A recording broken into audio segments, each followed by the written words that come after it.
نہیں دوسرے لوگ تو بول کے کرتے ہیں نا. نہیں وہ کوئی نہ بولے، جیسے جو پیچھے پڑھ سکتا ہے طاہر صاحب وہ آگے کیوں نہیں کھڑا؟ جس کی اپنی نماز ٹھیک ہے آگے بھی ٹھیک ہے. گنگا گنگوں کا پتا کیسے چلے گا کہ امام صاحب کھڑے ہو گئے؟ اگر گنگا ہے سجدے کے اندر چلا گیا، چلے رکوع اور قیام کی حد تک تو بات نظر آ رہی ہے. اس کا حل تو گنگے ہی پھر خود ہی کر سکتے ہیں، میں کیا کر سکتا ہوں؟ اللہ تعالیٰ رحم فرمائے، بڑا امتحان ہے، بڑی آزمائش ہے، کرم فرمائے. صحیح بات. ایسے لوگوں کی حالت پر کیا انسلام ہے، شکر ادا کرنا چاہیے، تندرست بنایا اللہ نے. ٹھیک ہے جی مولانا ایک سوال ہے آپ سے کہ کیا زکوٰۃ ادا کرتے وقت ایک بہت بڑا مسئلہ ہے مولانا، لوگوں نے یہ بنا رکھا ہے کہ جب زکوٰۃ دیتے ہیں تو بتانا چاہیے. بالکل غلط کہتے ہیں، نہیں بتانا چاہیے، ذکر بھی نہیں کرنا یہ چاہیے. کہاں سے انہوں نے یہ بات نکالی ہے جو لوگ کہتے ہیں کہ بتانا چاہیے؟ کسی جگہ بھی نہیں لکھی، خود ہی بنا لی یہ بات. کیوں بتانا؟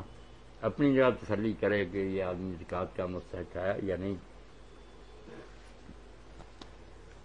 یعنی اس میں آپ نے یہی فرمایا کہ یہ بتانا جو ہے یہ شریعت اسلامیہ کے روح سے بالکل جائز نہیں ہے. جائز. اچھا بھائی کا سوال یہ ہے کہ ایک آدمی نے اپنی بیوی کو طلاق دے دی، اب کتنی مدت کے دوران وہ رجوع کر سکتا ہے بغیر عقد جدید کے؟ جی السلام علیکم. وعلیکم السلام. جی میں نے نا ایک سوال پوچھنا تھا آپ سے. جی پوچھیں بہن. میں نے یہ پوچھنا تھا کہ یہ جو اب روزے ہیں نا، ہاں ہاں ان میں جو رات کو تراویاں پڑھتے ہیں، ہاں ہاں یہ مطلب کہ فرض ہیں یا نہیں، یہ ضروری ہے کہ نہیں، اور آیا کتنی؟ 20 تو ہے نا، بعض لوگ کہتے ہیں 8. تو میں نے یہ پوچھنا تھا آپ سے کہ اس کے متعلق کیا ہے. ٹھیک ہے، آپ کے 2 سوال ہو گئے کہ کیا تراویح پڑھنا سنت ہے یا فرض ہے اور اس کی اہمیت کیا ہے. جی. اور دوسرا سوال اس کی رکعت تعداد کے بارے میں آپ نے پوچھا کہ 8 ہونی چاہیے یا 20 ہونی چاہیے. جی جی مولانا. اب پہلی بات تو میری بچی یہ سمجھ لینا کہ یہ ضروری نہیں ہے. ان کو جو لوگوں نے فرض واجب سمجھ رکھا نا کہ اس کے بغیر روزہ ہی نہیں، یہ بالکل غلط بات ہے. اگر کوئی پڑھ سکتا ہے تو اچھی بات ہے، رمضان شریف میں نفل پڑھے. جی مگر اگر کوئی میری بہن اپنے بچوں کو سنبھالتی ہے، کھانے وغیرہ جی تیار میں کرتی یہی ہے. پوچھ رہی تھی کہ عورتوں کے لیے زیادہ مسئلہ ہے.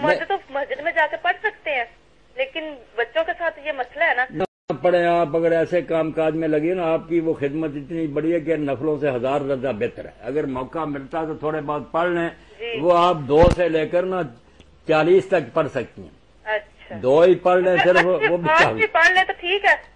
8 بھی پڑھ لیں تو ٹھیک ہاں ہے. بالکل، میں کہتا ہوں صرف 2 ہی آپ پڑھ لینا وہ بھی کافی ہے. مولانا کہتے ہیں 2 پڑھ لیں، 4 پڑھ لیں، 6 8 پڑھ لیں، جتنی آپ کے پاس وقت کے اعتبار سے گنجائش پڑھ ہے سکتے. اللہ کی طرف سے وہی آپ کے لیے اپنے ذہن سے یہ پریشانی بالکل دور کرنے کی اتنی پڑھنی اور ضرور پڑھنی، ضرور کوئی نہیں. اور جتنی جس دن پڑھی جا سکے پڑھ لیں، نہ پڑھی جا سکے تو آرام کریں. گھر سنبھالنا جو ہے نا زیادہ نیکی ہے. مولانا صاحب ایک اور میں نے آپ سے بات پوچھنی تھی، وہ یہ کہ بعض لوگ کہتے ہیں کہ یہ موقدہ اور غیر موقدہ والا معاملہ ہے. جیسے مسجد میں جیسے نماز میں سنت نہیں ہم پڑھتے چھوڑ نہیں سکتے، ایسا اس کے ساتھ ہے. بعض لوگ یہ بھی کہتے ہیں. میری بہن بالکل غلط کہتے ہیں، نہ یہ سنت ہے نہ موقدہ، کچھ بھی نفل ہیں. اپنی طرف سے یہ لفظ انہوں نے گھڑ لی ہیں، موقدہ غیر روب ڈالنے کے لیے کہ لوگ کانپتے ہیں موقدہ پتہ نہیں کیا بلا. کچھ نہیں، نفل ہے. جس کا جی چاہے پڑھے، ورنہ آرام کرے، روزے رکھے اور آرام سے سویا کرے. صبح سحری پکا کر خاوند کو بچوں کو دے. آپ کی یہ نیکی ان کے نفلوں کے مقابلے میں 1000 درجہ بہتر ہے. آرام کیا کریں، گھر سنبھالا کریں، کوئی بات نہیں. شکریہ جی مولانا صاحب. اللہ فضل جزاکم اللہ. جی. مولانا آخری سوال آپ سے عدت کے حوالے، یہ کال لیں گے پہلے. آج کال تھوڑی آئی. السلام علیکم. وعلیکم. جی وعلیکم السلام ورحمۃ اللہ. یہ مولانا صاحب سے ذرا بات کرنی تھی. کریں. مولانا صاحب بات کر رہے ہیں آپ سے. ہاں جی، یہ پتہ کرنا تھا کہ نا یہ جو رجب کا ختم دلواتے ہیں نا کنڈوں کا، کیا ہوتا ہے؟ رجب کے کنڈے. ہاں جی ہاں جی، تو یہ کیا دلوانا صحیح ہے یا نہیں؟ نہیں میری بہن، دین میں اس کا کوئی ذکر نہیں، نہ اللہ نے کیا، نہ رسول نے، نہ کسی امام نے. لوگوں نے اپنی طرف سے بنایا. اور آپ جانتی نا کنڈے کہتے ہیں، کنڈے اپنی زبان کا لفظ، نہ یہ عربی کا نہ کچھ نہیں. دین کا یہ کوئی مسئلہ نہیں، خود ہی گڑائی. کوئی نہیں یہ ختم کنڈوں کا، یہ نہیں دلوانا چاہیے. نہیں کوئی ذکر نہیں ہے. بہت شکریہ بہن آپ کے کال کرنے کا. یہ آخری سوال جو ہے نا عدت کا ہے، یہ سن لیں. سوال یہ ہے کہ طلاق کے بعد کتنا عرصہ ہے کہ جس میں کوئی آدمی جو ہے اس کو عقل آ جائے، وہ صلح کے لیے تیار ہو جائے تو بغیر کچھ کیے وہ بیوی کو گھر لا سکتا ہے. اس کو رجوع کہتے ہیں، واپس لے لینا طلاق. یہ مختلف عورتوں کے لیے مختلف ہے. اگر تو کسی عورت کے ساتھ نکاح ہوا تھا مگر وہ گھر نہیں آئی، آدمی کے گھر آباد نہیں ہوئی، پہلے رنجش ہوگی چھوڑ دیا، اس کی کوئی عدت نہیں، اسی لمحہ منہ سے نکلی ختم، اسی وقت وہ نکاح جس سے جی چاہے کر سکتی ہے، یہاں رجوع وغیرہ کا کوئی حق نہیں، نکاح دوبارہ یہ کرنا چاہے کر سکتے ہیں، تجدید نکاح ہو سکتا رجوع نہیں کر سکتے، ٹھیک اس کی کوئی عدت نہیں، کیونکہ وہ گھر آباد نہیں ہوئی، عدت کیا؟